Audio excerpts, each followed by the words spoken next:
चलते हैं वात पित्त और कफ दोष पे।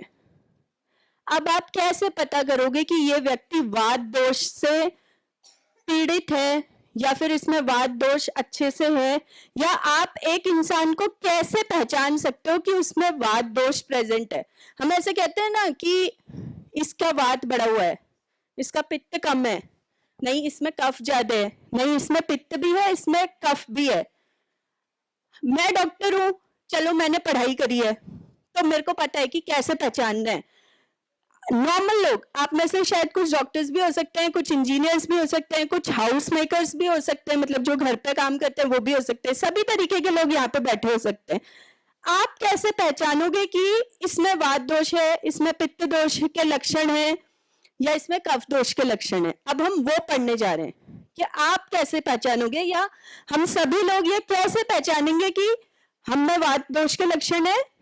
मेरे में ही सपोज कि आप कैसे मुझसे कहोगे कि डॉक्टर साहब आप में ना वात दोष के लक्षण दिख रहे हैं, या डॉक्टर साहब आपका ना शायद वात बढ़ा हुआ है, या आप कैसे कहोगे कि आपका शायद ना पित्त कम हुआ है या आपका पित्त बढ़ा हुआ है, या कैसे आप पहचानोगे कि इनमें वात दोष भी है, इनमें पित्त भी है, या इनमें कफ भी है? ठीक है, कुछ भी हो सकता है। किसी में वात दोष के लक्षण बहुत ज्यादा हो सकते हैं, किसी में पित्त के हो सकते हैं, किसी में कफ के हो सकते हैं, किसी में 2 चीजों के ज्यादा हो सकते हैं, किसी में 3 चीजों के ज्यादा हो सकते हैं। नॉर्मली हम कैसे पहचानेंगे कि वात दोष के लक्षण है, किसी इंसान में वात दोष के लक्षण है? अब आप जो मैं बताने जा रही हूँ ना, उससे खुद को खुद एनालाइज करना, अपनी जो वो है ना, अपने जो फीचर्स है उसको मिलाना, तो आपको खुद समझ आ जाएगा कि आप में वात दोष के लक्षण प्रेजेंट है या नहीं है। ठीक है, सबसे पहले वात दोष के, तत्र रूक्षः लघु शीतः खरः सूक्ष्मश्चलो अनिलः। रूक्षता, जहां पे वात दोष होगा वहां पे ड्राइनेस होगी। रूक्षता यानी कि ड्राइनेस, जहां पे वात दोष होगा वहां पे ड्राइनेस जरूर होगी। ठीक है, ड्राइनेस, हाँ स्किन में, हाँ सूखापन होगा। लाइटनेस होगी, हल्कापन होगा। एक तो रूक्षता यानी कि ड्राइनेस होगी, हल्का होगा, लाइट, हाँ बॉडी वाइज। ठीक है, लाइट, हल्का, जो जहां पे वात दोष के लक्षण होंगे ना वहां पे लाइटनेस होगी। वेट के उससे भी कह सकते हो, बॉडी के उससे भी कह सकते हो, ऐसे भी कह सकते हो कि वो पतले होंगे ऐसे करके। ठीक है, हल्का, ठीक है। ड्राइनेस होगी, लाइटनेस यानी कि हल्कापन होगा। वात दोष जहां पे होगा उन लोगों को ठंडा बहुत ज्यादा लगेगा, ठंडा। किसी को माइनस ऐसे 1 डिग्री में जा रहे हैं और उसको 3-4 जैकेट की जरूरत पड़ी है, किसी को -1 में एक ही जैकेट की जरूरत पड़ी है, तो आप समझ जाना जहां 3 जैकेट की जरूरत पड़ी है मतलब इसमें वात दोष है। क्योंकि जो वात दोष वाला व्यक्ति होगा ना उसको ठंडा ज्यादा लगेगा। एक तो क्या होगा, रफ बॉडी होगी, जल्दी जल्दी हाथ पैर फट जाएंगे, लिप्स फट जाएंगे ऐसे। लाइटनेस यानी कि पतला होगा, ऐसी वाली लाइटनेस। ठीक है, चंचलता जिसे बोलते हैं ना, पैर नहीं टिकते, एक जगह खड़ा नहीं हो सकता, यहाँ से वहां, वहां से यहाँ, वहां से यहाँ। 5 मिनट में 10 चक्कर लगा दिए, और एक व्यक्ति 5 मिनट में आराम से 5 मिनट खड़ा है। ठीक है, चंचलता। अब समझ आ गया, ड्राइनेस, लाइटनेस और ठंडा जो सहने की वो शक्ति होगी ना वो औरों से कम होगी। ठीक है, और रफ, जैसे किसी की स्किन को आप टच करोगे ना, आप कहते तुम्हारी स्किन कितनी सॉफ्ट है, कोमल है। किसी से कहते अरे तेरे हाथ में शायद फट रहे हैं, या तूने ना हाथ में तेल नहीं लगाया, तूने ना हाथ में मॉइस्चराइजर नहीं लगाया, तूने कोई क्रीम नहीं लगाया। ऐसे रफ से होते हैं, ऐसे चुप सा जाता है ना कि कुछ चुभ रहा है। वो जहां पे वात दोष होगा वहां पे रफनेस भी होगी, ड्राइनेस भी होगी, रफनेस भी होगी, लाइटनेस भी होगी, और ठंडे को सहने की शक्ति कम होगी। और क्या होगा, चंचलता होगी। ठीक है, ये कुछ 4-5 लक्षण ऐसे हैं जो वात दोष जहां पे होगा वहां पे पाए जाएंगे। ठीक है, ठीक बात है। वात दोष हमारे शरीर में कैसे काम करेगा? मैंने बोला वो हल्का है, मैंने बोला वो रफ है, उसमें चंचलता बहुत ज्यादा है, ठीक है। जहां पे भी हमारे जोड़ों का मूवमेंट होगा, जोड़ों का कोई भी जोड़ हो सकता है, वो जॉइंट, ये जोड़ है, घुटने का है, एल्बो है, इनका मूवमेंट, इनका काम करने का जो काम है ना, वो वात दोष की वजह से होगा। क्यों? क्योंकि वो हमेशा चलता रहता है, वो चंचल प्रकृति का है, तो वो हमारे जो जॉइंट्स के मूवमेंट है उसमें हेल्प करेगा एक चीज, ठीक है, समझ आ गया? जोड़ यानी कि जॉइंट्स, जोड़ यानी कि जॉइंट्स, हमारे शरीर के जो जॉइंट्स है ना, उनके मूवमेंट यानी उनको चलाने का काम कौन करेगा? वात दोष। रीजन क्या है, मतलब कारण क्या है? उसकी चंचलता, वो हमेशा चलता रहता है ना, हल्का है, हमेशा चलता रहता है, इसलिए जो हमारे जोड़ है उनके मूवमेंट में हेल्प करेगा। ठीक बात है? ठीक बात है या नहीं है? हाँ। अब जो वात दोष है ना, वो बहुत अंदर तक जा सकता है। बोले तो अगर आपने नमक खाया या आपने रोटी खाई, हम तो रोटी तो इतना बड़ा सा ग्रास खाते ना, हमने तो रोटी का आधा पार्ट तोड़ा और खा लिया, चबाया, किसी ने 32 टाइम्स बोलते हैं चबाने के लिए, पर नहीं, 5-6 बार चबाया नीचे, 10 बार चबाया नीचे, कोई कोई है कि 32 बार तक पहुंच जाते हैं, ठीक है। अब हमने चबा तो दिया पर अंदर चला गया, अब अंदर से उसे पूरी धातुओं तक भी तो जाना है ना, तो उन धातुओं तक कौन करेगा ये काम? वात दोष। धातुओं तक जो पोषण है उसको ले जाने का काम और हमारे जॉइंट्स के मूवमेंट का काम, जोड़ों को चलाने का काम। मैं अभी ये ऐसे हाथ घुमा रही हूं, किसकी वजह से? वात दोष की वजह से, ठीक है। मैंने कोई खाना खाया, मेरे उसका जो पोषण है या उसका जो न्यूट्रिशन है वो मेरी बॉडी में कौन पहुंचाएगा? वात दोष, ठीक है।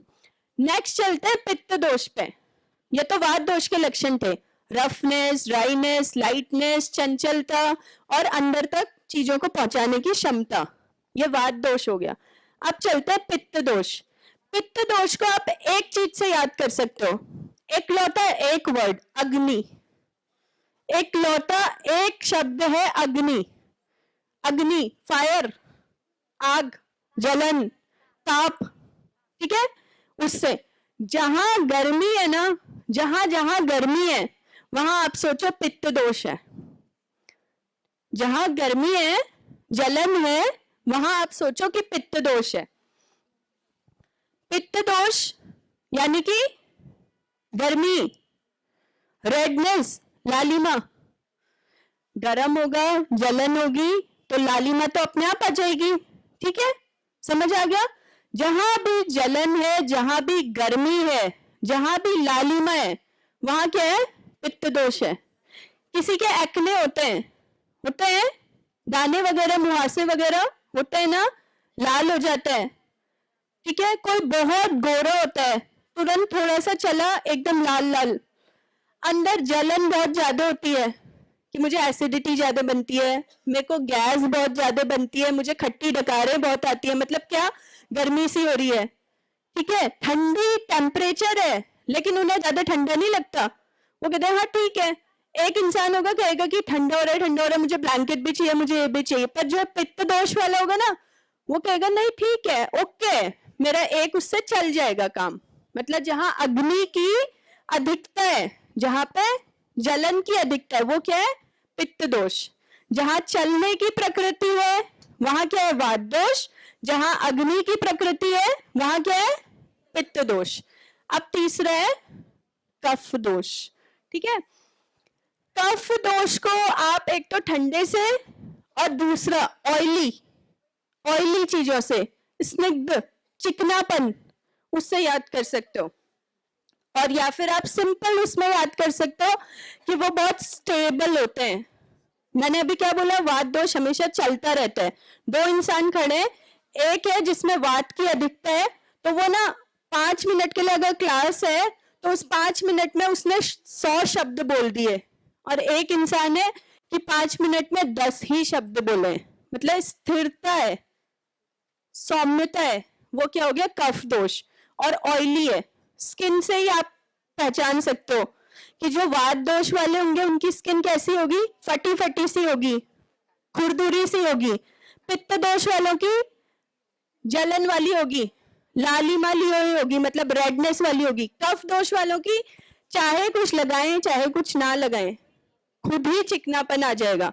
आपने आज बाल धुले, ठीक है, जो वात दोष वाला होगा वो अगले 10 दिन तक बाल ना धुले, आप नहीं कह सकते हो कि इसने बाल नहीं धुले हैं। जो पित्त दोष वाला होगा मीडियम होगा कि 3-4 दिन में आपको लगेगा कि हाँ इसको बाल धुलने की जरूरत है, कुछ आपको तेल तेल सा दिखेगा।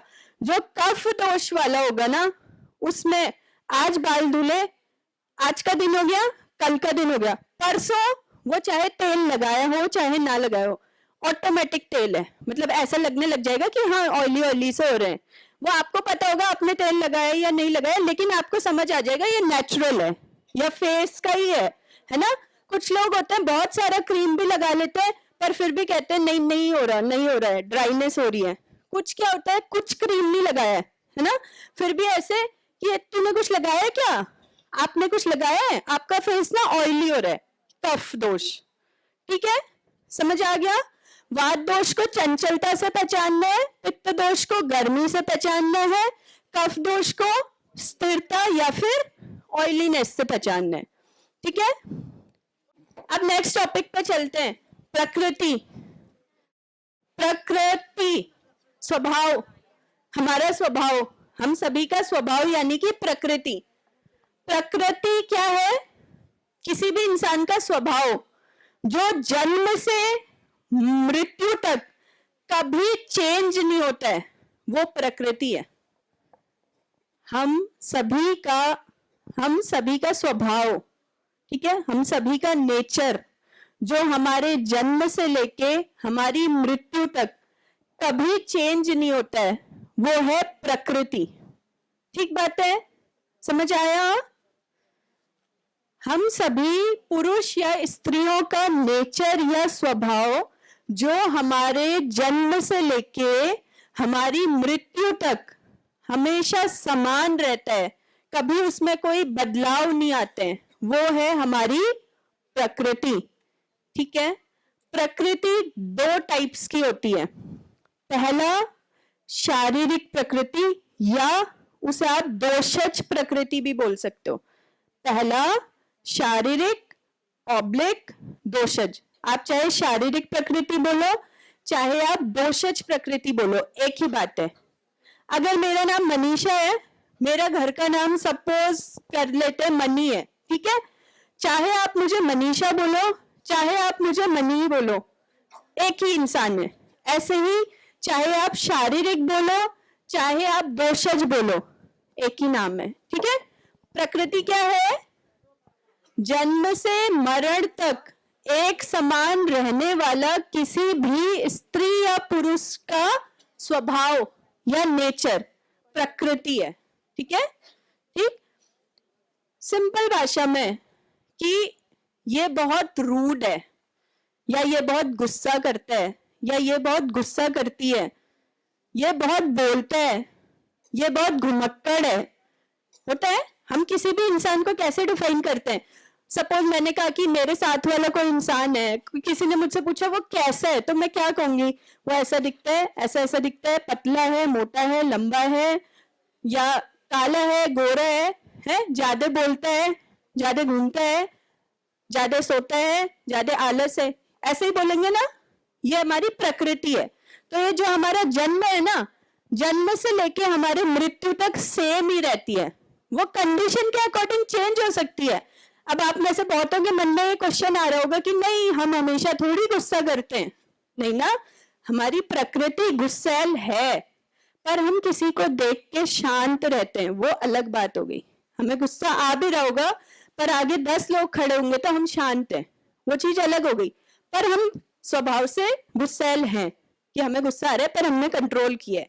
ठीक है, हम बहुत ज्यादा बोलते हैं। ठीक है, अब 10 लोगों के साथ बैठे हैं, वो 10 लोग बोल रहे हैं, शायद वो हमसे और ज्यादा बोल रहे हैं, इसलिए हम चुप हैं, या इसलिए हमने सोचा कि ठीक है हम कम बोलते हैं क्योंकि हम कहीं आए हैं। या छोटा एक बच्चा होता है अपने घर में खेलता कूदता रहता है, इधर उधर जाता रहता है, जैसे ही आप किसी अननोन के वहां से ले जाओगे तो वो एकदम शांत हो जाता है। क्यों? उसे समझ ही नहीं आता मेरे मम्मी पापा कहाँ हैं, या उसे अपने दोस्त नहीं दिख रहे होते, भाई बहन नहीं दिख रहे होते, तो वो शांत हो जाता है। पर प्रकृति उसकी क्या है? खेलना कूदना, है ना, चंचलता, ये सब एक बच्चे की प्रकृति है ना। वो कभी चेंज नहीं होगी। वो जब से पैदा हुआ है या जब तक उसकी मृत्यु नहीं होती वो आजीवन वही रहेगी। बस वो कंडीशन के अकॉर्डिंग, उसकी एज के अकॉर्डिंग, जगह के अकॉर्डिंग चेंज हो सकती है। ठीक है, जन्म से मरण तक कभी ना बदलने वाला हमारा स्वभाव क्या है? प्रकृति है। प्रकृति कितने टाइप की होती है? 2 टाइप की, जिसमें पहला प्रकार मैंने बताया शारीरिक या फिर दोषज प्रकृति, और दूसरा प्रकार है मानसिक प्रकृति। ठीक है, पहला शारीरिक प्रकृति, दूसरा मानसिक प्रकृति। अब जो शारीरिक प्रकृति होती है ना वो 7 टाइप्स की होती है, 7, 5 और 2, 7। ठीक है, मैंने क्या बोला? शारीरिक प्रकृति का ही दूसरा नाम क्या है? दोषज प्रकृति, है ना। दोषज प्रकृति बताया, शारीरिक का ही दूसरा नाम मैंने बताया दोषज प्रकृति। ये होती है 7 टाइप की। आपको 3 दोष पता है। तो पहली प्रकृति हो गई वात प्रकृति, दूसरी प्रकृति हो गई पित्त प्रकृति, तीसरी हो गई कफ प्रकृति। हो गई 3, वात प्रकृति, पित्त प्रकृति, कफ प्रकृति।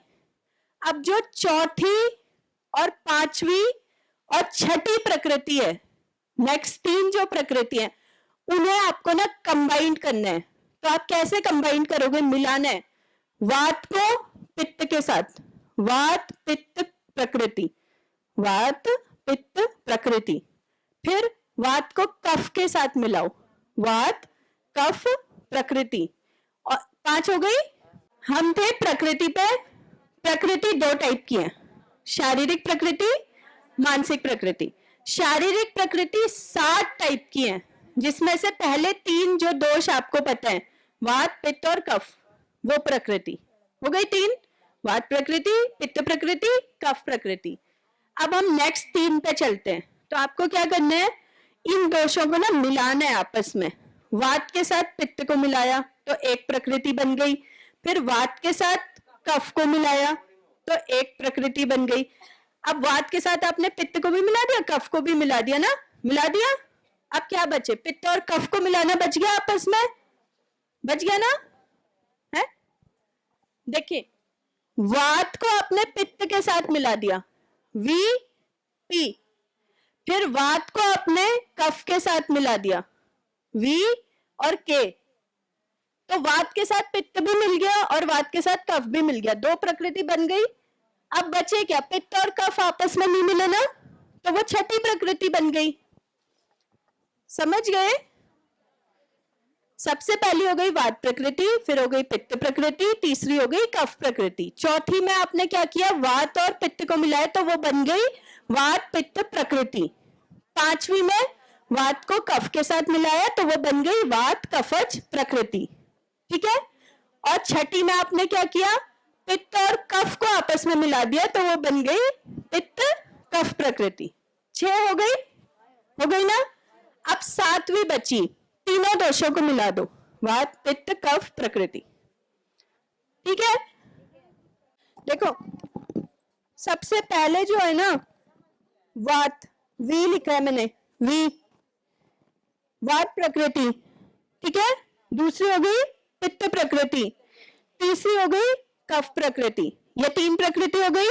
अब चौथी मैंने बोला वात के साथ पित्त को मिला दो तो चौथी बन गई वी प्लस पी, यानी वात और पित्त। 5वीं वात के साथ कफ को मिला दो, वी प्लस के। दिख रहा है? देखिए, सबसे पहले ना 3 प्रकृति याद करना तो बहुत इजी है, वात पित्त और कफ। हो गई ना, 3 प्रकृति हो गई याद, वात पित्त और कफ। अब आप वात प्रकृति को पित्त के साथ मिलाओ तो वो क्या बनेगी? वात पित्त प्रकृति। फिर आप वात प्रकृति को कफ के साथ मिलाओ, ठीक है, तो बन गई वात और कफ प्रकृति। कितनी हो गई? 5। अब छठी में आप क्या करो, पित्त और कफ को साथ मिला दो, ठीक है, तो कितनी बन गई? 6।